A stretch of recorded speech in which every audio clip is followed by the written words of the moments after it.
Good to see you, Auntie. And to you. I didn't expect you. Is something wrong? There's a lot going on that I can't go into right now, Macey said, trying not to give too much away. Aunt Nessie may be formidable, but she was also getting old and she didn't want to worry her. But I need some advice. Nessie chuckled. Oh, no, not like that, young lady. I want the full story, gossip and all. Make it a juicy tale.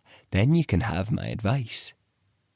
Macey launched into the twisty tale that has somehow landed her here.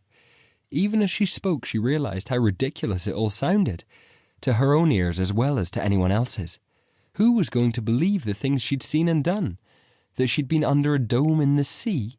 Or in a house in the mists? Not to mention being hunted by a disembodied voice that just appeared in her head at the worst possible point in time?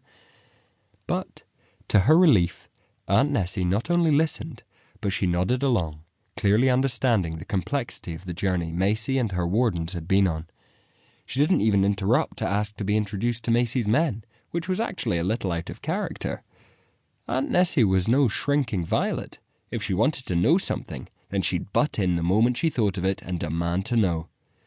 Macey stumbled in her retelling, and a wide grin spread over Aunt Nessie's face.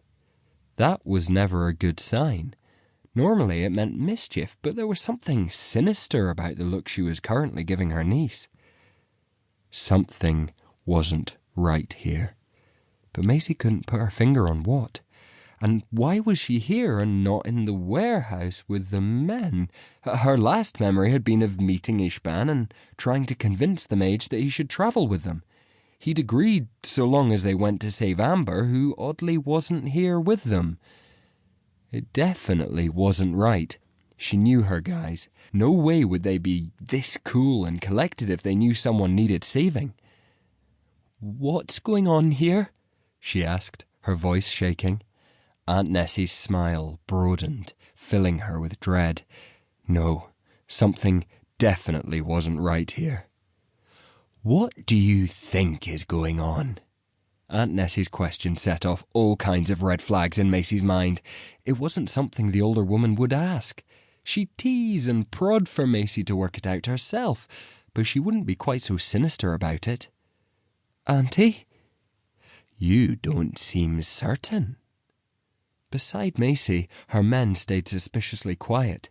She knew they'd leave her to do the talking if they thought that was what she wanted, but at least one of them should have offered her some support right now, even if it was just a gentle touch.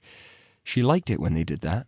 It gave her a satisfied sense of support, made her feel loved and wanted in a way no one else had ever quite managed.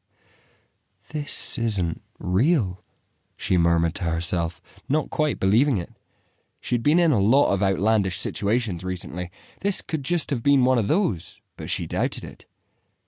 "This isn't real," she repeated, louder this time, and she made sure to look into Aunt Nessie's eyes. The twin orbs swirled with darkness, completely unlike the moss-green eyes her aunt usually had. Macey was right. She had to be. This wasn't her aunt, and though it was possible, she doubted this was actually happening. A chilling laugh filled the air, and her heart sank. There was only one person that was going to be. Worked it out, little kelpie.